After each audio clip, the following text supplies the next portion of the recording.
Jon Jones is not great for business, but he's not bad. I mean, I'll just share that with you. There was an interesting comment made by Sugar Sean O'Malley. Now, it was only interesting because Sean made it, and Sean generally knows what time it is. But Sean was talking about himself being a superstar at a time the UFC needs it. And he was going through the superstars, talking about the Conor's out. And out of nowhere, Sean goes, well, they've got Jon Jones, but they need someone else. Now, that only surprised me because Jon has done a lot of wonderful things. Making people money isn't one of them. When Jon fights, there is an audience dressed up like a whole bunch of empty seats. It's literally the reason that he had to leave 205 pounds. He was frustrated with it. He was getting bored with it. You guys aren't interested in the fight. Try being me. I'm not interested in fighting Thiago Santos and Dominic Reyes. I mean, in all fairness, that's just what happened. So I was a little surprised when Sean said that. Now, I'm not a lover of Jon, as you know. Okay, let me disclose that for you. But I think I'm pretty fair about him. I tell you, this is a talent, right? I feel like I'm fair about him. I'm sure there's some stuff I don't totally get right there, but I want so badly, and I'm not going to do it. I'm not going to do it until after March 4th. I want to tell Jon Jones what it is that he's done. Now, I normally want to do that, right? There's an expression in Vegas that the house always wins. I normally would stay out of it completely, but it's Jon bringing his business to us. Jon has signed a new 8-fight deal. I want so badly to tell you so that Jon hears and that he hears it from me. But the business today versus what he left 3 years ago. All right. He's got no idea what he just did. Okay. I'm walking away. I'm walking away right there. But he's did 8 fights. He signed an 8-fight deal. Now he came out and he's talking about his hips and his ass. Talking about his new physique. And I got to tell you, I'm about sick of hearing about Jon Jones' new physique.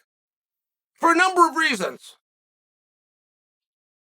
First off, it's a dude's physique.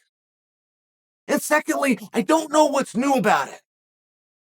I mean, not for nothing, but he had to get to 240. This was the big thing. And now he's saying, I don't really know if I'm 240. I'm not going to tell anybody what I weigh. I want that to be a surprise for Surreal. Now, we can play a game with that. I actually thought that was pretty fun by Jon. I thought that was one of the better things for marketing and promotion that he's done leading into this fight, in all fairness. But either way, it's going to be 240 or it's going to be under 240. I would think that it's under. I would think that's why we're playing the game, because we're not going to meet 240. And I would only think the 240 is hard to meet, because when he was there on Instagram a year and a half ago, he just wasn't training full speed, right?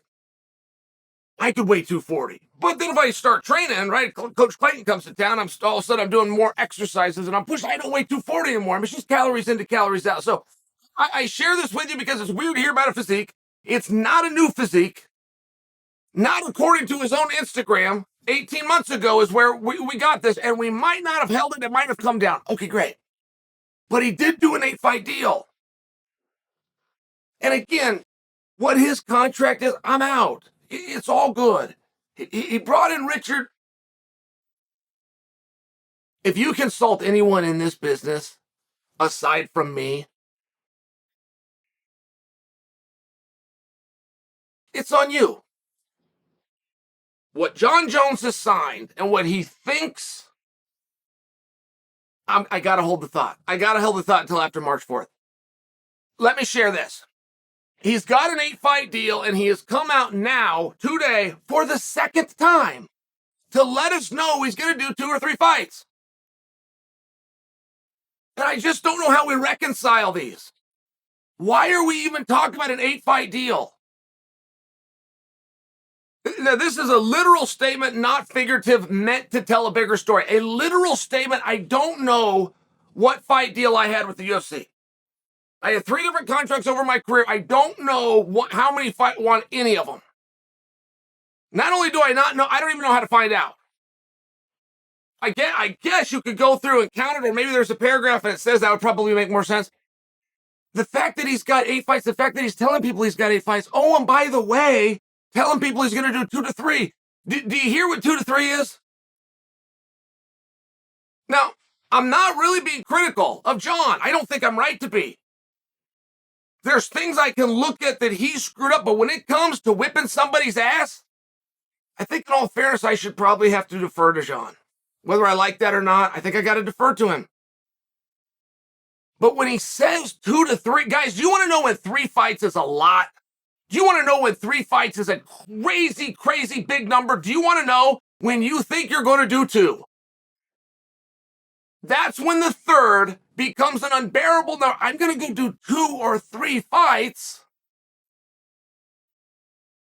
I'm going to fight a man in a steel cage is one of the most important things you're going to do in this lifetime.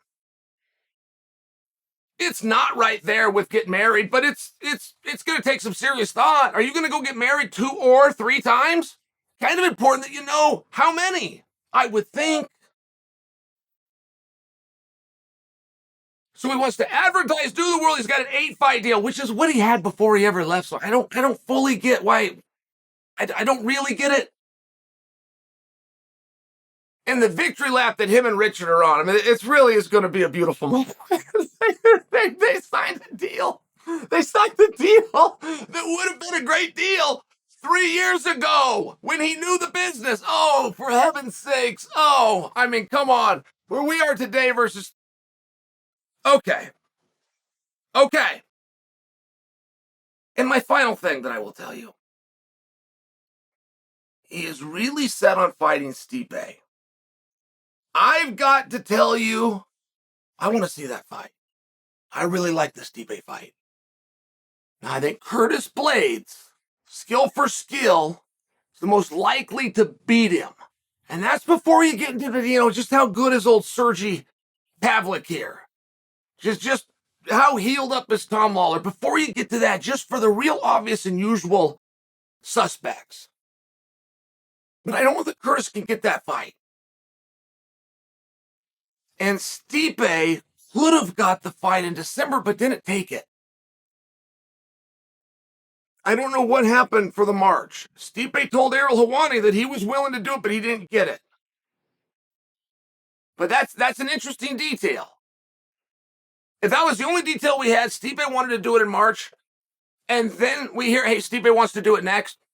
Okay. Like, that would make sense. That would sound normal. 2 really good choices in March. You have to take one. Give a good look at the other one for later. But that's not the only part of this story. There is the part of the story where he could have done it in December. So now, with the December, and now you get looked over. You're getting looked over because you didn't do it here. Why would you get the next one? I just think that's an interesting piece. That if Stipe wants, I will help him get it. But he had better call me and ask me what pieces of the board he needs to move into what position prior to a post-fight press conference, which is going to take place on March 4th. There's a lot of parts with Jon Jones. He went from the youngest champion in the company's history to the oldest current title challenger in the company's history. He's got 8 fights. Now, the truth is he's going to need to do them all. He's going to be out there fighting until he's 44, 45, 46 years old. But he knows it's not cool. So he's going to tell you guys, I signed 8 fights. And I'm going to do 2 of them. And maybe 3.